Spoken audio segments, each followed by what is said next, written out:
Hey everybody, this is the American Nightmare, Cody Rhodes, and you are listening to the Babyfaces on iHeartRadio. Hey guys, this is WWE Superstar Tiffany Stratton, and you're listening to the Babyfaces on iHeartRadio. What's going on, y'all? It's WWE Superstar Kofi Kingston, and you're listening to the Babyfaces on iHeartRadio, baby!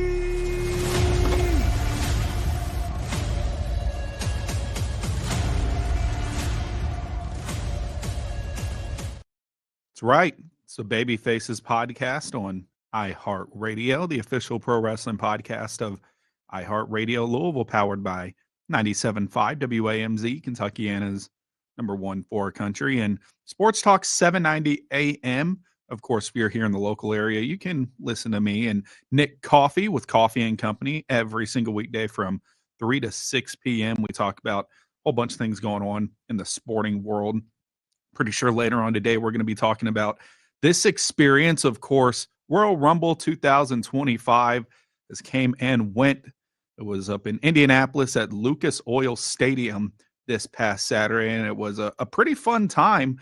Of course, we got to go up there as media credentials from iHeartRadio and have been able to cover the event. It's our third PLE that we've actually been able to do, because we got to do WrestleMania once we found out that we can actually get these credentials.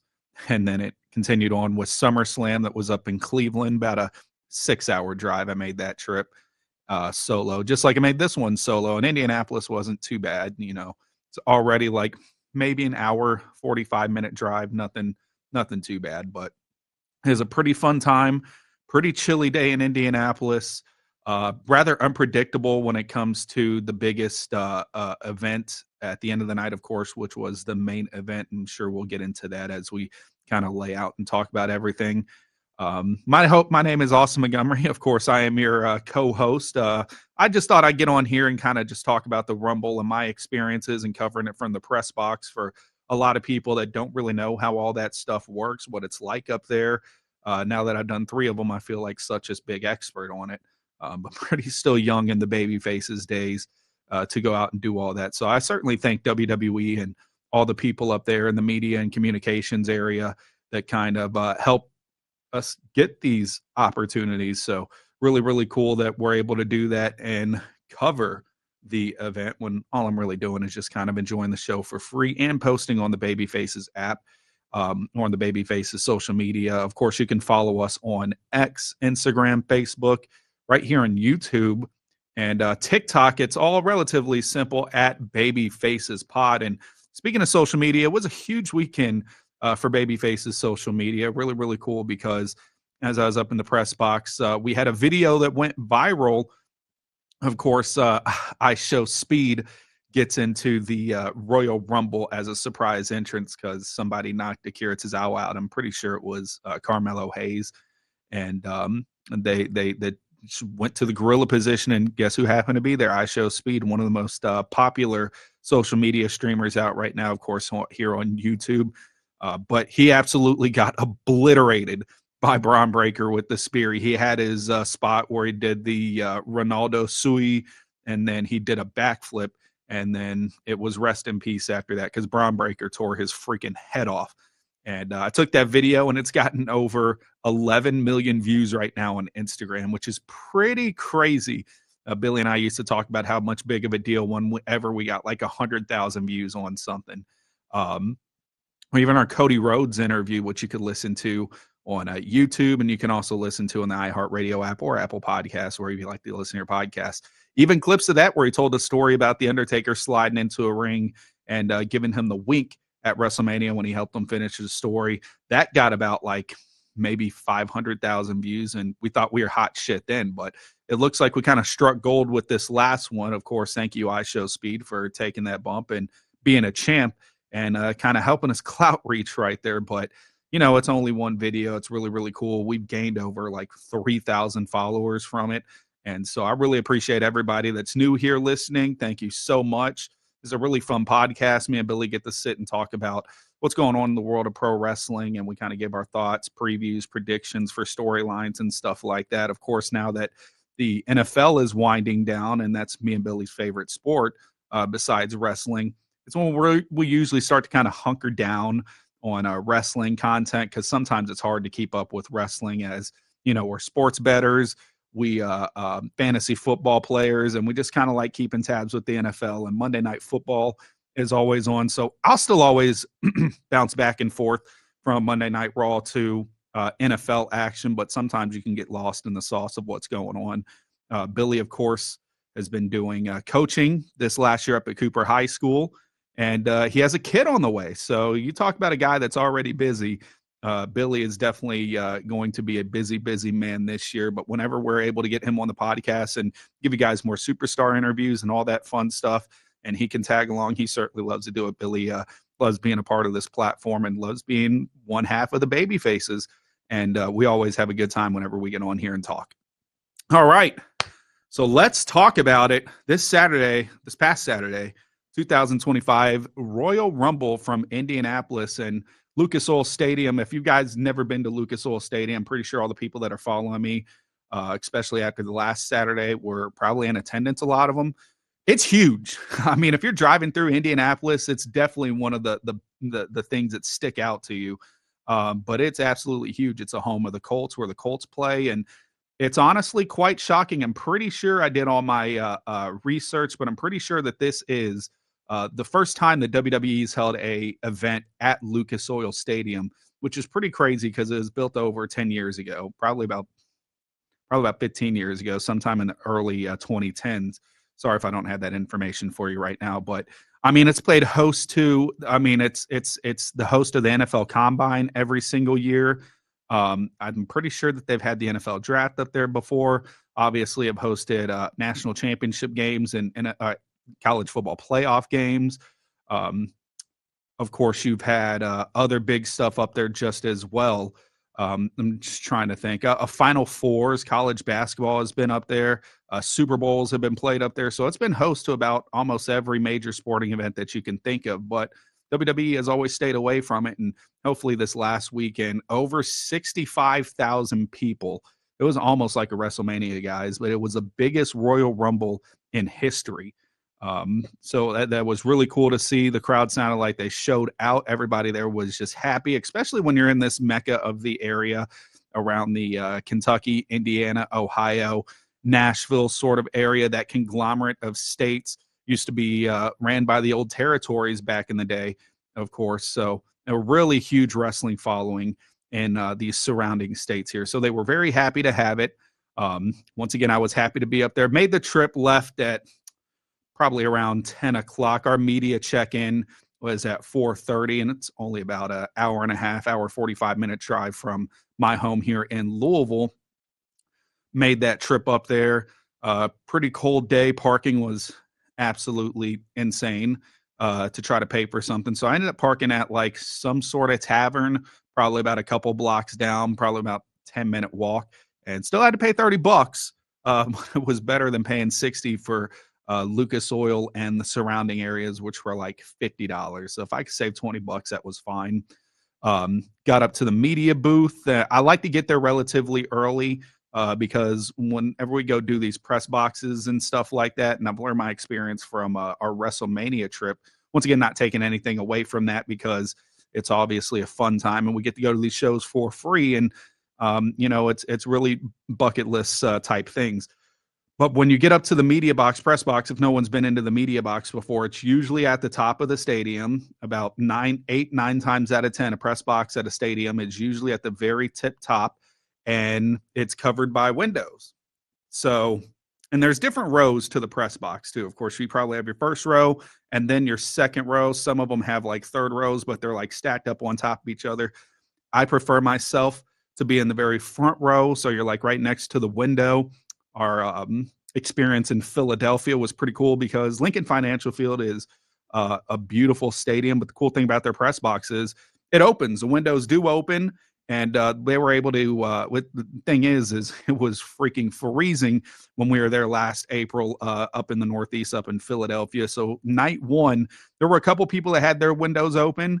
But everybody else had them shut because it was pretty cold. But when you're up there in the press box and you're blocked by the windows, you're hardly engaged with the fans and you can hardly hear the music and everything going on. You can hear the pyro and you can kind of hear the remnants of like the bass playing. especially when you get up there and they have like the DJs playing pre-show. You can hear like the bass and some semblance of the music, but it's not as clear cut as you would hear when you're in the audience. You can kind of hear the underlining roar of the crowd, but everything just it's a little bit different.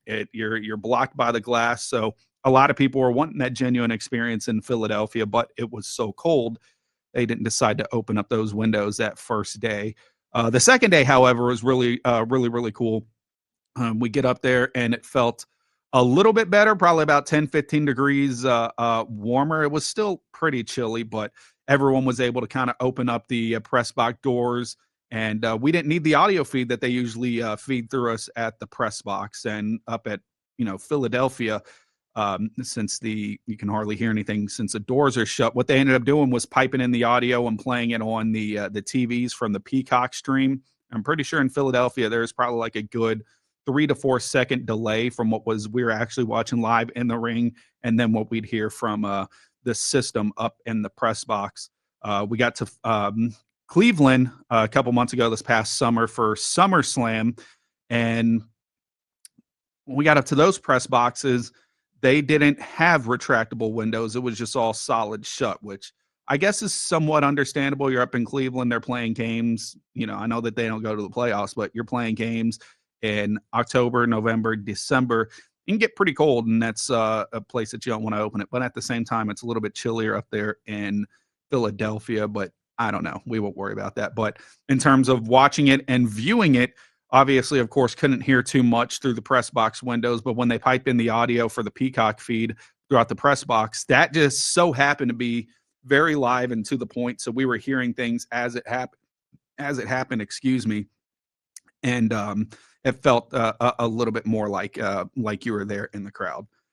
This time, when we get to Indianapolis up at Lucas Oil Stadium, like I said, I wanted to get there first in line because I don't want to drive all that way and not have a good seat, because there's a lot of other media in those boxes. And I use the term media very loosely because everybody up there is just now more or less content creators, YouTube streamers or TikTok streamers, stuff like that.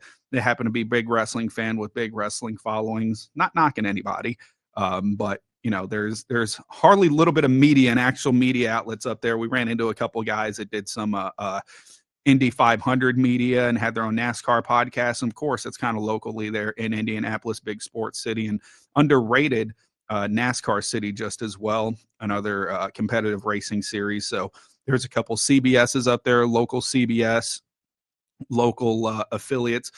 But for the most part, it's a bunch of all your Sean Ross Sapps, your Adrian Hernandez, your Muscle Man Malcolm, Chris Van Vliet, who we actually got to sit next to. I'll talk a little bit about that. All those kind of big popular wrestling influencers that you'll see online. But I got there early. Actually, my buddy Josh Markovitz, he's from iHeartRadio DC. He likes to get there relatively early, so I kind of hitched my wagon to him this past time because I know that he gets a good seat, and I wanted to get up there and have a good seat just as well. And we did the same thing for Cleveland when we went up there to SummerSlam, just ended up sitting next to each other. But yeah, he held it down, and we got to get in the media line. We were the first ones in the media line, and that was pretty cool. Media didn't check in till like 4:30, and my man Josh was there at 1 o'clock. I told him to save me a spot. There's not a lot of things that I want to do up in Indianapolis. I didn't get to make the media junket or SmackDown, so I wasn't going to have the full weekend up there. And I had no interest in really buying merch or anything like that. I just want to make sure I had something good to eat. My phone was charged, and then I wouldn't mind sitting waiting for a good spot. So we sat there, ended up talking to some people from the Covalent TV. You guys can follow them on our Instagram and Twitter. They're out of Chicago. They were really cool. They ended up coming and joining us as we waited. But we waited for 3 hours, got signed in, and this time they usually give us like some sort of badge. I'm not wearing a lanyard right now, but they usually give us some sort of lanyard with the badge that says the event that we're doing and press credentials and everything like that. But this time it was a wristband, and we got taken up to the very top of Lucas Oil Stadium. Well, I'm telling you, the press box is on the top of the stadium. It is at the GD top of the stadium. Like, I'm looking up from our seats in the press box, and I literally see the ceiling probably not even 3-4 feet. If I can reach my hand out the window, then I would have been able to touch the ceiling. But first thing I noticed once we got into a press box, we were the first people up the elevator. We got our first row, kind of like dead middle where the ring was at. And the first thing that you'll notice, it's almost like nosebleeds. Like the ring is a postage stamp. I'm pretty sure it's pretty decent seats whenever there's like an Indianapolis Colts game or football game, of course, because football field is 100 yards. So, you obviously get that depth perception, but the ring, a little bit tinier. So it's almost like you're watching a postage stamp. But also another thing that we noticed that this press box at Lucas Oil Stadium also did not have retractable windows. So we were going to be almost held inside and kind of not with the audience like we kind of got for Lincoln Financial Field up in Philadelphia. But the people at WWE and the people at Lucas Oil Stadium made it a little bit right because they piped in the audio again in the feed through Peacock. It wasn't too bad. It was probably like a second, maybe half-second delay that you heard. So you'd watch something in the ring, and then like a second later, you heard that's what was going on. Pretty unfortunate, especially when we're talking about the Royal Rumble and everything so based off of hearing that the first second of the music live. And I'm not saying that we didn't get that because, obviously it did. Half a second isn't really anything. But if I'm going to nitpick and split hairs, which I love to do because sometimes I like to act ungrateful, and I really am, that was just one thing that we were hoping to look forward to Lucas Oil was that the press box windows retract, and we were able to kind of be a part of the fan and feel the electricity of the crowd. But that wasn't the case this time. Was still able to enjoy the show. Once again, over 65,000 people. It's almost like WrestleMania numbers, guys. It's the biggest Royal Rumble in history, and well worth the draw because there was a lot of names and a lot of fun rumors to be announced for the two Royal Rumble matches. So we can go ahead and get into that now. We start everything off with the women's Royal Rumble, and that seemed to be kind of met at times. Kind of once you got your stars in there is when things really picked up. And then I felt you had a little bit more surprises and returns in the women's than we did later on in the men's Royal Rumble. So, of course, Io Sky comes out number one, and fans seem to love that. That was Billy's pick to be one of the Iron Women of the matches, and she ended up turning out to do it. Io Sky is someone that they believe in to be pretty hefty and pretty good for the women's division going forward. She'll definitely have another shot at that title sometime soon. We don't know if that's going to be WrestleMania or not, but number two came in. They started off with an NXT surprise early. It was Roxanne Perez. Of course, she held the NXT women's title for the better part of the last year before she lost it to Julia about a couple months ago. I'm sorry, I haven't kept up too much with NXT to tell you, these whichever pay-per-views or PLEs or events that each champion had lost it at. But Roxanne Perez, who I think is a star in the making, she seems like she was taken under Shawn Michaels' wing down there at the Performance Center, and she's really been honing her craft. She's definitely someone that I think NXT and the WWE sees as a big deal in the next couple years. And they showed that here with trusting her to come in number two, kind of face off against Asuka and hold her own for the rest of the Rumble. Big surprise that you ended up getting also was Alexa Bliss returning. Now, I tell you what, I was definitely thrown off and shocked by that. I've always liked Alexa Bliss. Probably got one of the biggest pops of the night when we talked about stars that either crossed over or returned. It was definitely her, and she had the nice Bray Wyatt tribute on the back of her jacket, the Fiend Forever, but had a little R in there to make it be Friend Forever. But really, really cool. I don't think the camera crew picked that up, but they showed it in extended view throughout the big screens at Lucas Oil Stadium if you were there in attendance. And she's been away. I think it was a little bit over 2 years now. Her last appearance was in 2023. I know that she just had a kid. She's ran into a couple loose injuries here and there. So it just sort of seemed like to me, and maybe a lot of other people, fans out there, that I think wrestling might have passed her by. And she seems like the person that's fine with it. She had her family now. She's just married to 90s pop star Ryan Cabrera. He's still kind of doing his thing, getting bookings and gigs. And they seem like they have a pretty happy family. And maybe, that perspective of having a kid as a wrestler, I guess, can go one or two ways. Like, you want to do everything you can to feed that kid and do everything you can for your family. Or in Alexa Bliss's case, she's a mother and just kind of wants to be there for her kid and not have to be on the road all the time and face the challenges of kind of being on call as a WWE superstar whenever you have to. But I know things under Triple H haven't been as heavy as a schedule for people, so maybe she is able to work that out a little bit. But yeah, Alexa Bliss, it was great seeing her return. And then, of course, you got friend of the show, Jordynne Grace, finally makes her, she entered the Royal Rumble last year as a TNA Knockouts champion, but of course, probably maybe hasn't done one or two things with WWE since. I think she made an appearance on NXT sometime this summer, but as official of about a couple weeks ago, she has been signed to WWE. So she makes her true WWE debut as a superstar of the company at the Royal Rumble. Also got a huge pop, and I thought that she looked really, really good when she came in. She did her finishing move on Piper, which had her hoisted over her shoulders, really showed a lot of her strength, and a really fun moment with Naomi in the in the middle of the ring where they hugged it out. Of course, Naomi, after leaving WWE for a while, went to TNA and kind of honed her craft a little bit there, got herself more over before making her return. So I'm pretty sure got really close with Jordynne. That's a very tight locker room, and they seem to have a pretty fun moment in the Royal Rumble. Of course, you had a couple NXT people come out. Lash Legend was there. Jada Parker was there. And they actually gave Lash Legend a good spot. She came in and kind of cleared out the ring. And then they gave her the shot of standing in the middle of the ring, pointing at the WrestleMania sign after she just kind of cleared house and took everybody that was in there off. Another fun thing that WWE production did this year with the Royal Rumble was they had a stat counter at the bottom of the screen. So it would tell you who was all in. It would give you kind of like Royal Rumble history. It would tell you how many people were eliminated, how many people are left to go. It would show longest time in the ring right now with all the superstars, almost like a ticker. And kudos to whoever came up with that, because that's a fantastic idea. Sometimes you'll get caught up in who's still in, or is that, and you'll just look up at the stat board and you'll see it at the bottom of the screen. Like I said, like a ticker of some sort. So that was really, really cool. Also, another one, I know this probably hurt a lot of people, Nikki Bella making her much anticipated debut.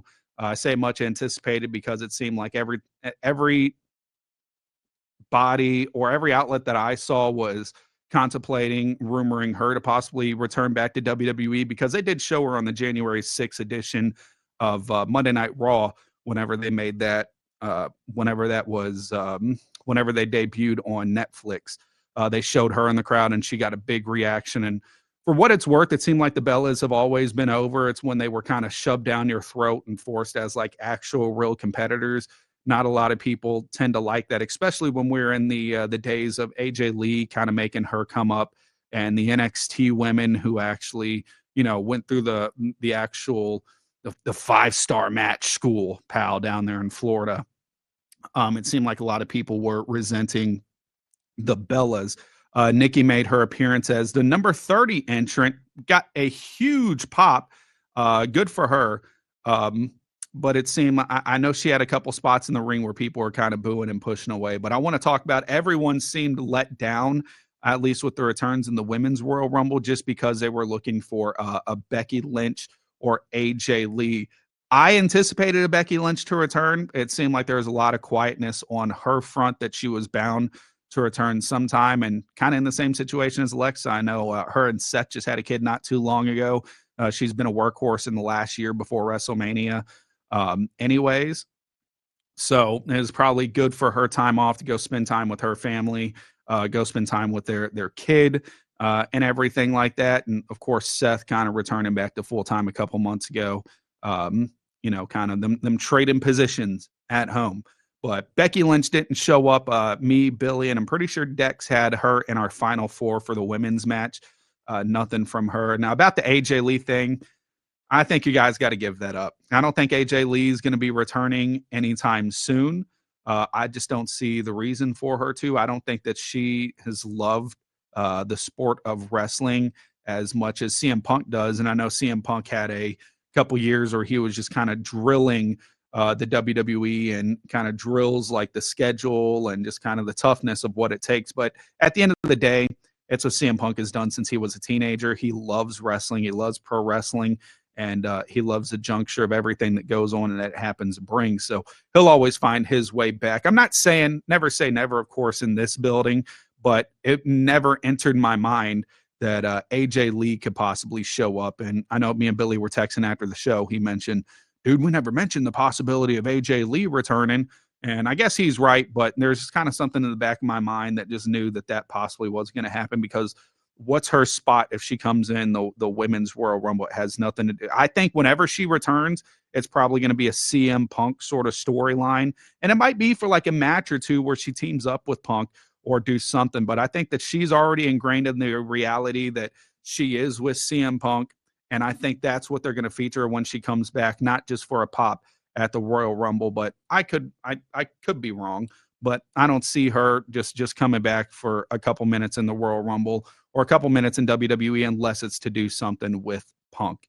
After that, unfortunately, it was a good match. And of course, Charlotte Flair, I'm sitting here talking about the women's Royal Rumble and all the surprises, but Charlotte Flair ended up winning the whole women's Royal Rumble. She eliminated Roxanne Perez with, once again, one heck of a showing from the first two all the way until the final two. Now we're going to see if this is Roxanne's transition to the WWE main roster, if she has some unfinished left on NXT. My prediction is she just goes on ahead and makes a jump to the main roster. It seems like they probably want to give her a Mania spot somewhere, which would be cool and much deserved, and the world needs to see what Roxanne Perez is all about. Now, Charlotte kind of skipped my mind for a second, because I thought Charlotte, even before she came out this past Monday night last week and said that she was entering in the Rumble, I knew that was going to be a thing anyways, and I'm pretty sure me, Dex, and Billy said that Charlotte was going to win the Royal Rumble, and she did, and she came out to an amazing pop.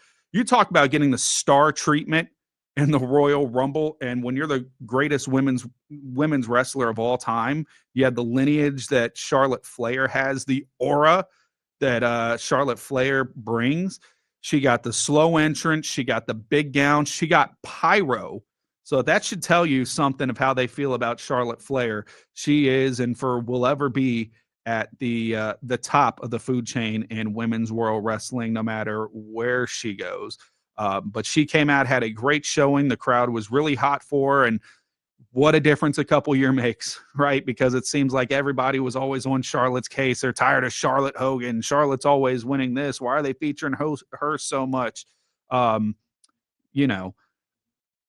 There's just something different about Charlotte. Her aura, the way that she looks, the way that she walks to the ring, the way that she presents herself, that checks every box that WWE could want in their superstars. So that's basically where we got with that.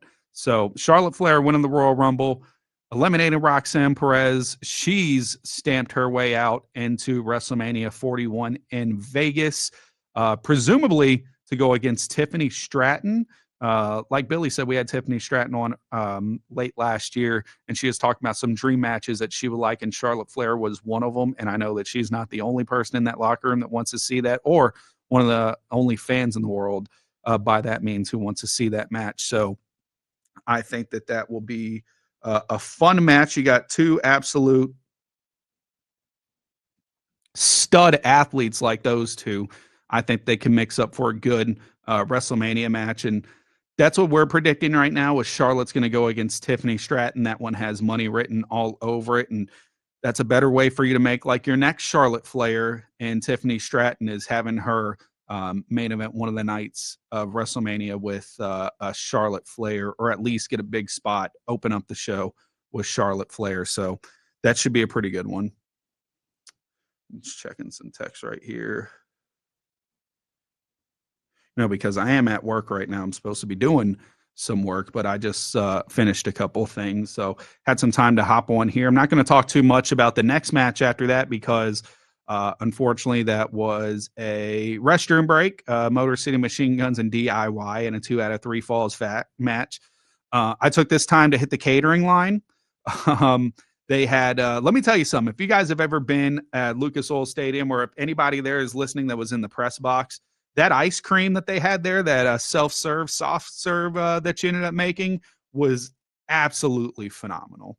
One of the best ice creams I've ever had. It's some sort of, this ice cream comes in a can, and then you put it in this contraption that freezes it and squeezes it, baby. Yeah, pal. And it comes out in the little cup. Takes a couple minutes to process, but it was really, really good. As far as the food up there in the press box, and once again, I thank WWE for inviting us and making us a part of that, and all the crew at the Lucas Oil Stadium, everything that they did to accommodate us, really cool. They only have burgers and Tyson chicken fingers, which is fine because I can die with that and still be happy. But they had French fries and salads, and they had like a Coke, Sprites, water in the little fridge right next to it. I did, however, sorry guys, I took the last burger as I was waiting in line. There was one more burger there, and I was sitting there talking to my guy, our guy Graham, friend of the show from Bleacher Report. Shout out Graham. Actually let him cut a couple people in line that was right behind us, but no worries. When you're with the baby faces, this is all the amenities that you get, man. You get the hop in line at catering at the Royal Rumble. But one of the caterers had came out and said, sorry guys, there's no more burgers. And I'm just kind of sitting there with my burger, like kind of watching the rest of the line. And I'm like, oh, well, but I don't know. There must've been some miscommunication with the caterers. And I think she said that they only ordered burgers for 30 people, but they had endless chicken tenders for almost like the next hour. So that was pretty fire. So anyways, basically nothing too much in that DIY and Motor City Machine Guns match. Of course, DIY ended up winning. And then you got the swerve at the end, I guess the swerve, which is the Street Profits coming out and basically ruining it for the Motor City Machine Guns. And then they ended up attacking Gargano and Ciampa.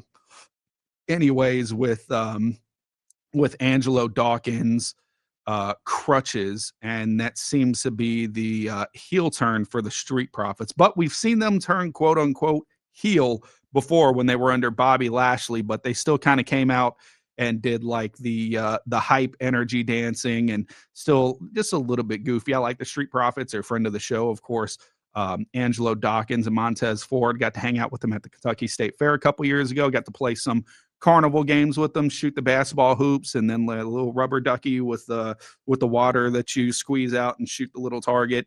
And a couple years ago, I forgot about that. Angelo Dawkins was at the Royal Rumble at the hotel that me and Billy were at up in St. Louis, so we got to hang out and talk with him for a little while because he was just going around mingling with fans. But I hope that this is like a more dark turn for the Street Profits, at least a more like serious business. We want to tell them to go as serious heels. It doesn't feel like anyone was ready to boo them when they originally turned heel last summer with Bobby Lashley. I know that they've kind of bounced back and forth, got a new theme, then ended up coming back to that theme.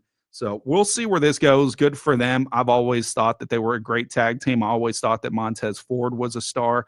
You can tell by his facial expressions, the way that he sells, and his pure athleticism that he could probably be a big star one of these days on the main roster by himself. Next, you had the undisputed Winged Eagle Championship. I guess it wasn't a unification bout. It was just the Winged Eagle belt that all the marks was just ready to come back to the WWE for. And Kevin Owens ended up taking that belt from Cody Rhodes a couple months ago, or back in December at Saturday Night's Main Event. Cody Rhodes, won the match, but it was the attack after the show where Owens just ended up claiming that the Winged Eagle belt for himself, and's kind of been doing the storyline where he flaunts around with that, and it got pretty personal, and it got really physical leading up to this match. So it was going to be a ladder match with those two belts hanging from the ceiling, and Cody Rhodes ends up winning that. A lot of brutal bumps in that match were taken. A lot of things on the ladder. At one point, KO gets backdropped into the top of the ladder with his very back hitting it. That looked gross.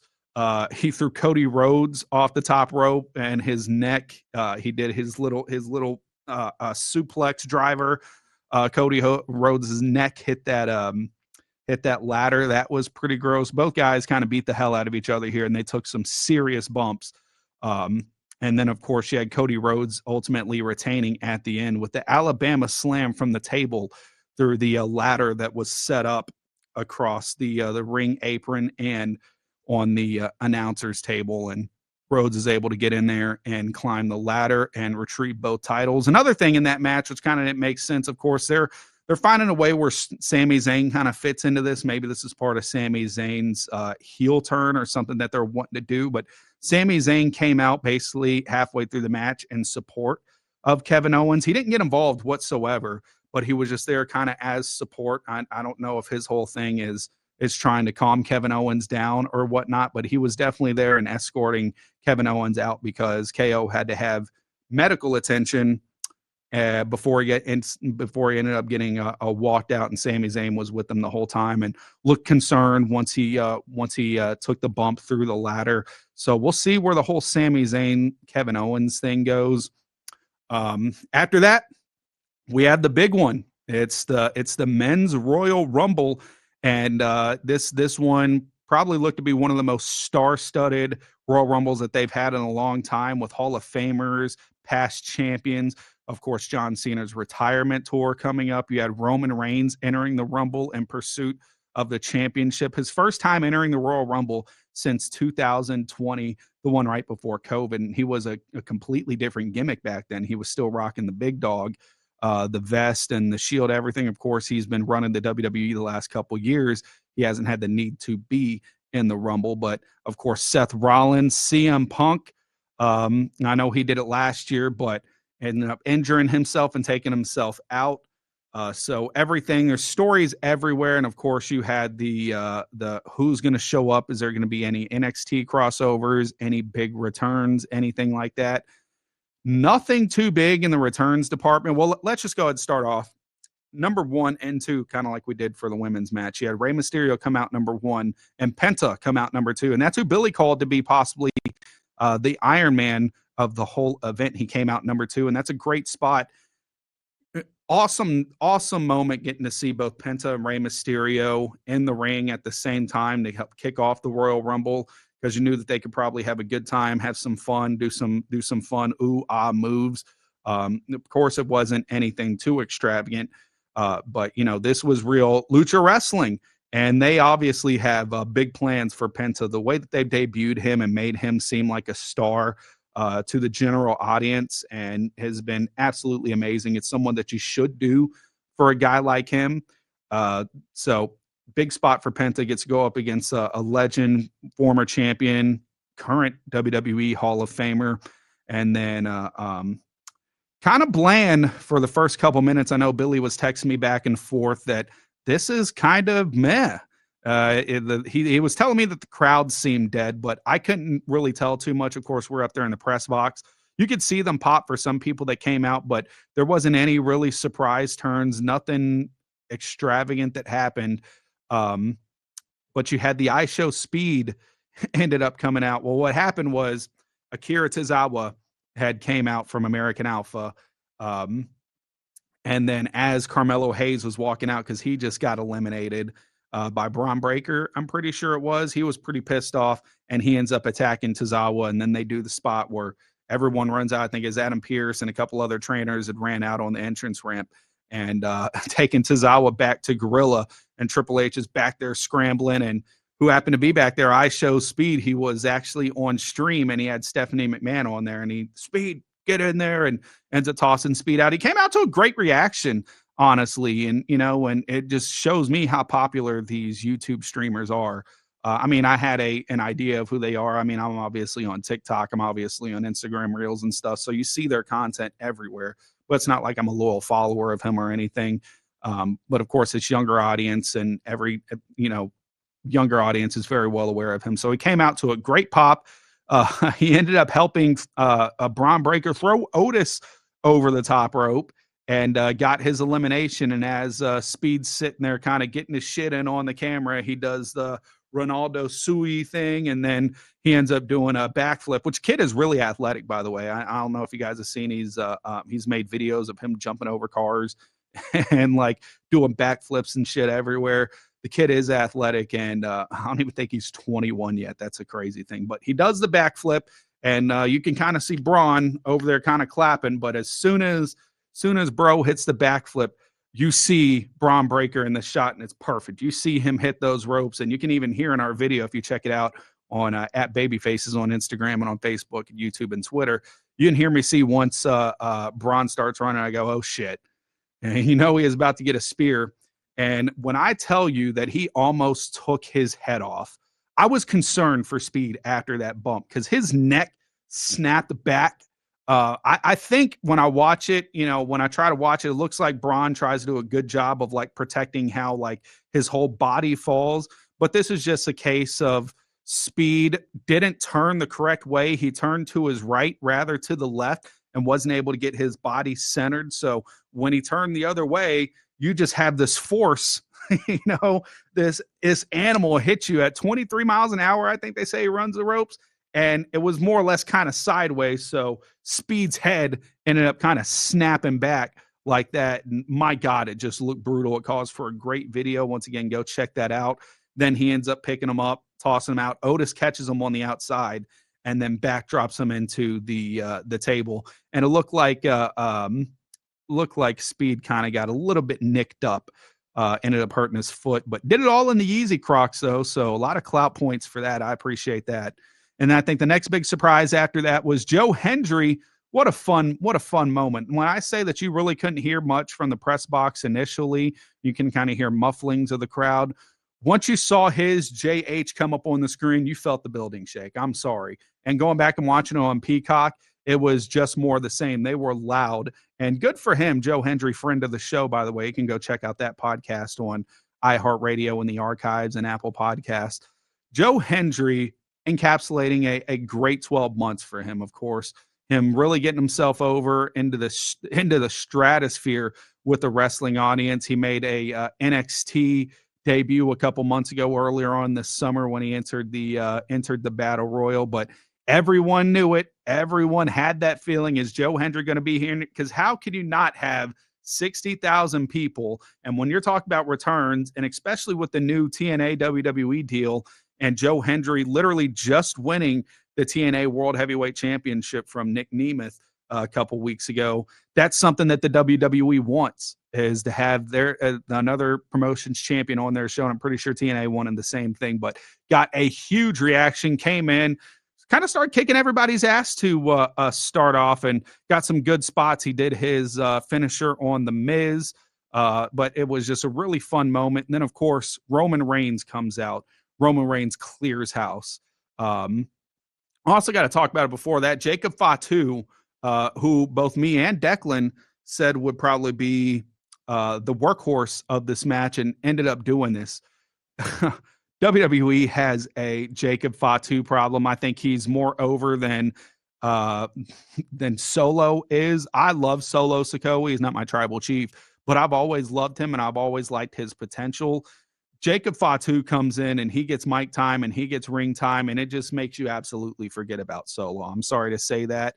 And, but it's probably why I haven't seen Solo on TV in quite some time. He gets completely overshadowed. And I remember reading reports about how the WWE could be possibly scared of what Jacob Fatu can do because he may overshadow Solo.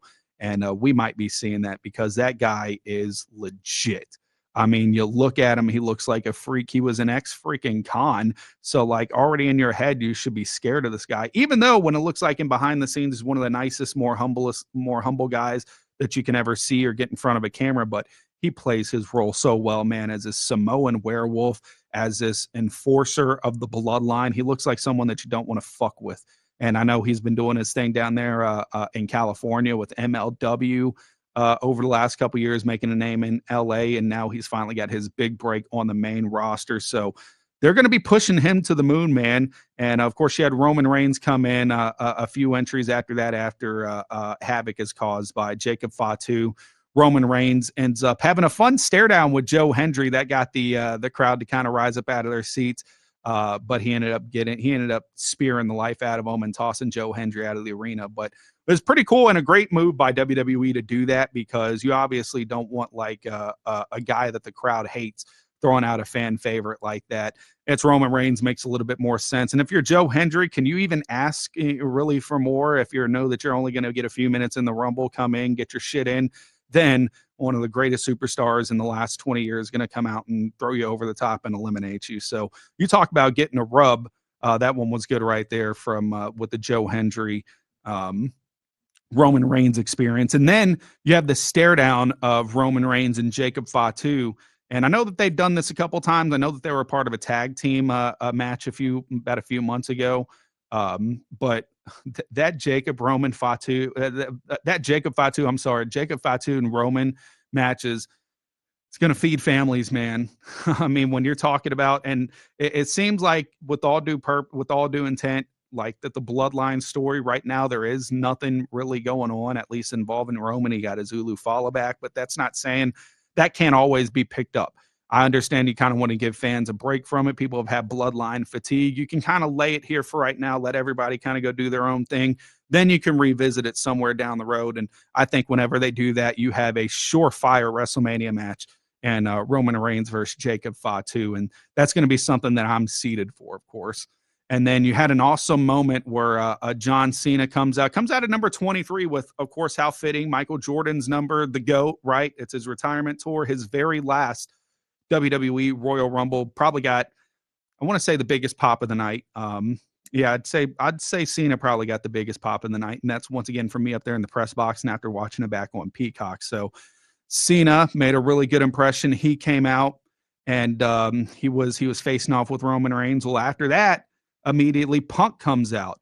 And you talk about a moment, excuse me, you talk about a moment with these three future Hall of Famers, ex-world champions, just generations of WWE, of course, Cena, Ruthless Aggression, and then you had CM Punk kind of leading the midway through the PG era, the 2011 era, and then you had Roman Reigns, of course, leading everything the last 5 years, all in one ring, making for an awesome moment. That's what these Rumbles are about. Even though a lot of the times they don't follow up with stuff going forward, they do a good job at teasing you of like, what if, and look what we got. And that was a great moment. And of course, Seth Rollins ends up coming out after that, makes a fun moment, and then all hell breaks loose. He attacks CM Punk, all that.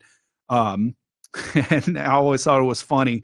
The very next one after Seth Rollins, after they have that fun tease in the ring, Dominic Mysterio comes out, and you talk about a perfect buzzkill.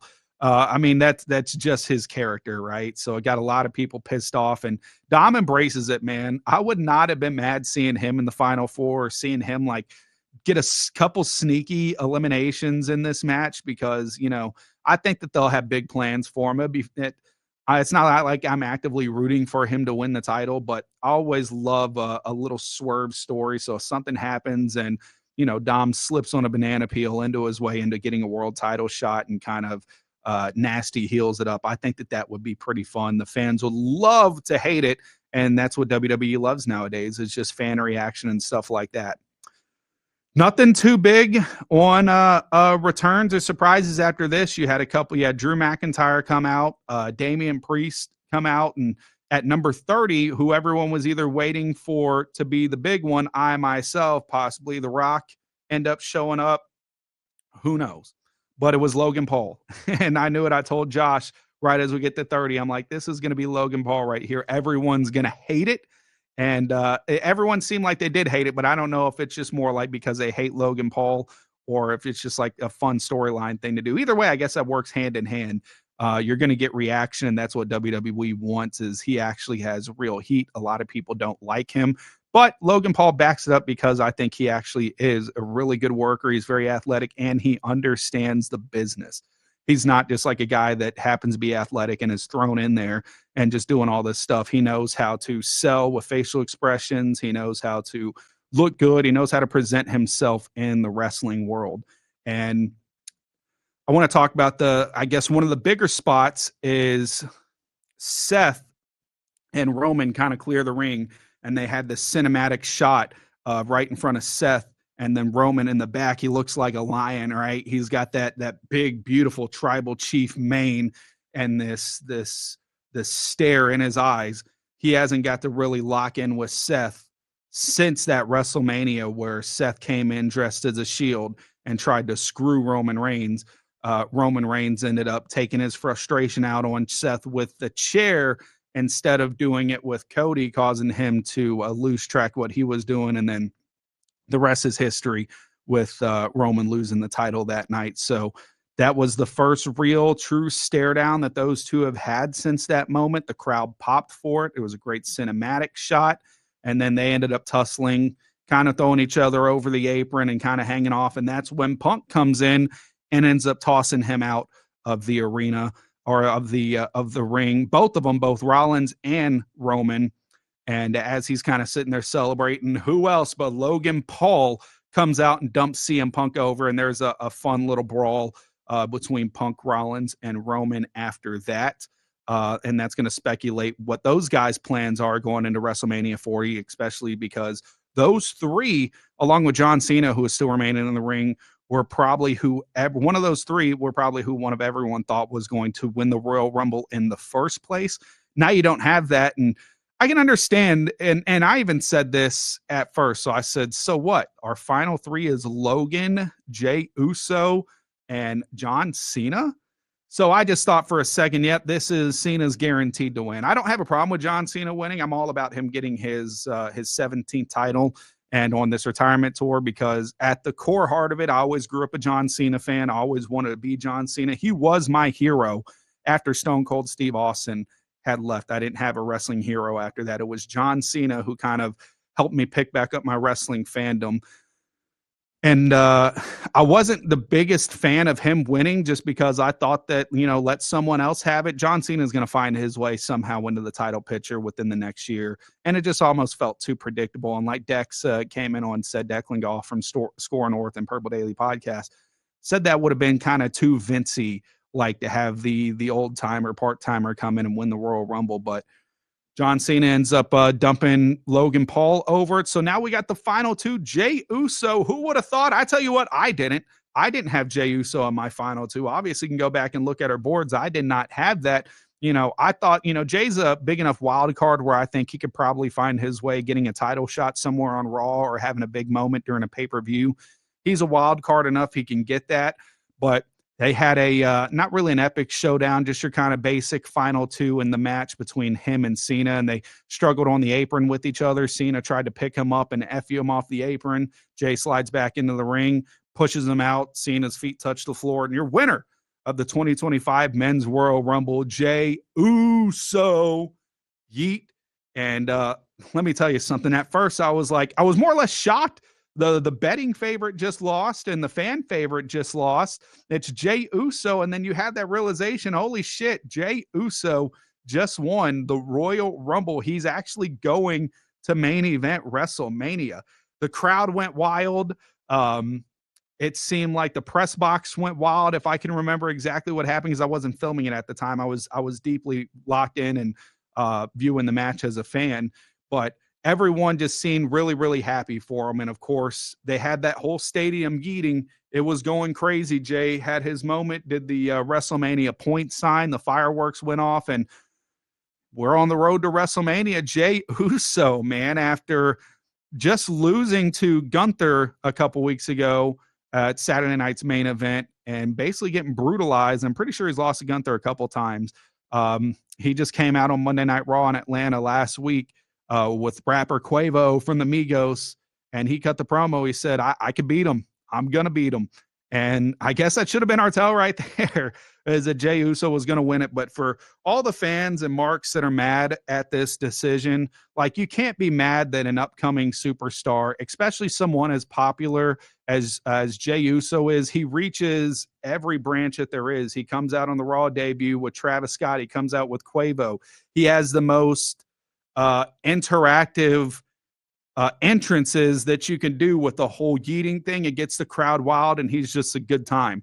I know there's probably some questions about his match quality and everything like that, but honestly, in WWE, that always has seemed to kind of come last. If you could get fan interaction, fan engagement, merch sellers, and just the buzz of general crossover, which is what he did coming out with Travis Scott and Quavo, then that's all that they want to see. They're going to have fun and entertain the match, and presumably it's him going after Gunther. I think they're going to do, I said this in my video yesterday, but I'm pretty sure exactly what they did with Gunther and Sami Zayn last year without like all the Rocky shit for the IC title. He's built up as this big bad unstoppable, laughs at the thought of Sami Zayn challenging him and laughs at the thought of that person that's going to stop his IC title reign going to be Sami. I think it's going to be the same thing for Jey Uso right here, but on a bigger scale with the World Heavyweight Championship. It should be fun.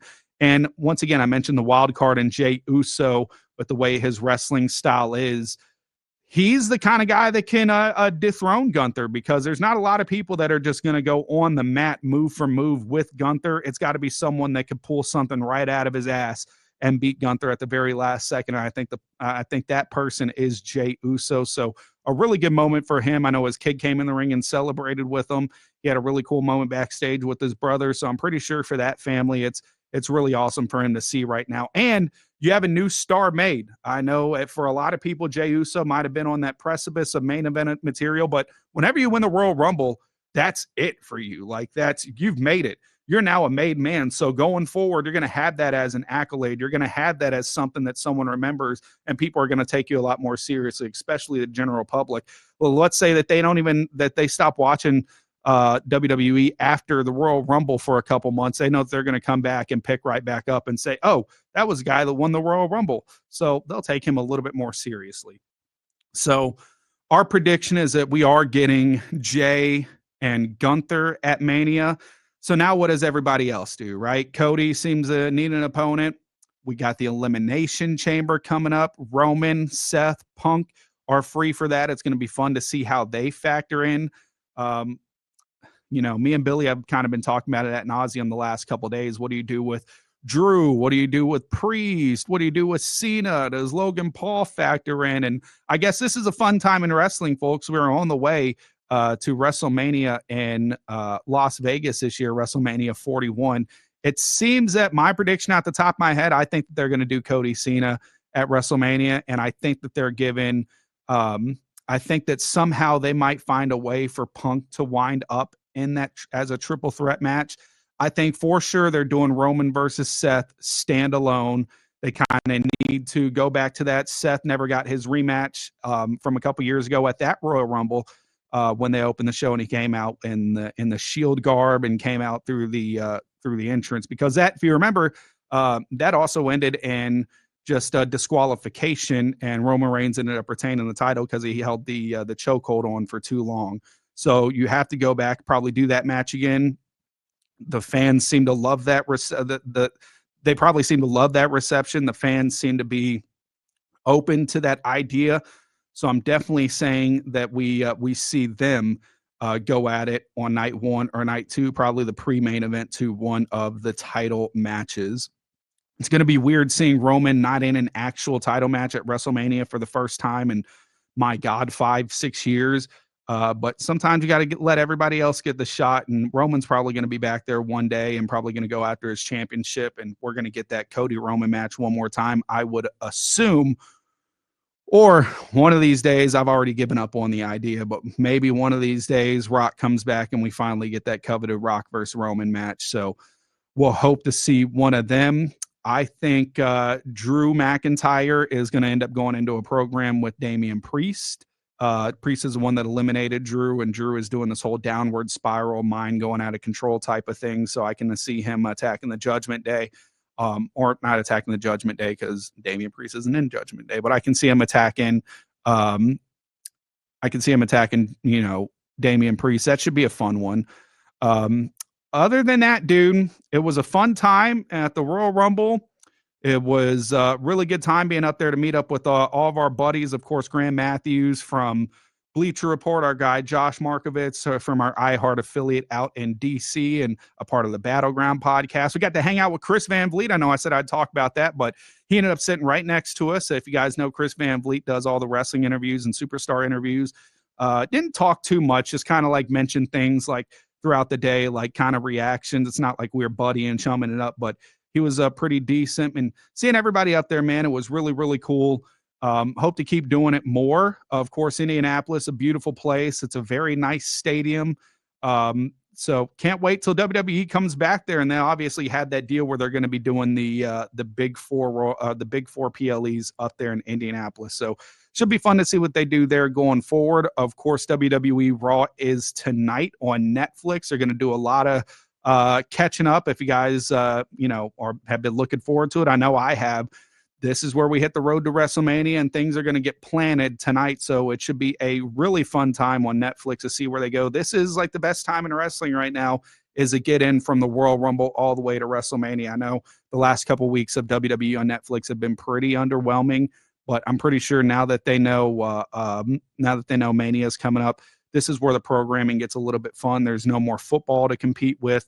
So it should be a really good time in WWE. And like I said, we're on the road to WrestleMania. I appreciate everybody that's listening to this podcast right now. Of course, you can follow us on all of our social media platforms at Babyfaces Pod. Interact with us. Let us know what you guys think. If you guys like to see any returns, who you guys thought would have won, let us know your WrestleMania plans, and we'll start talking about that too. But for now, that's our journey from the press box at Indianapolis for the Royal Rumble, our preview of our review of this past year's Royal Rumble. And we appreciate everyone listening. Until next time, this is a Babyfaces podcast on iHeartRadio. I'll talk to you soon.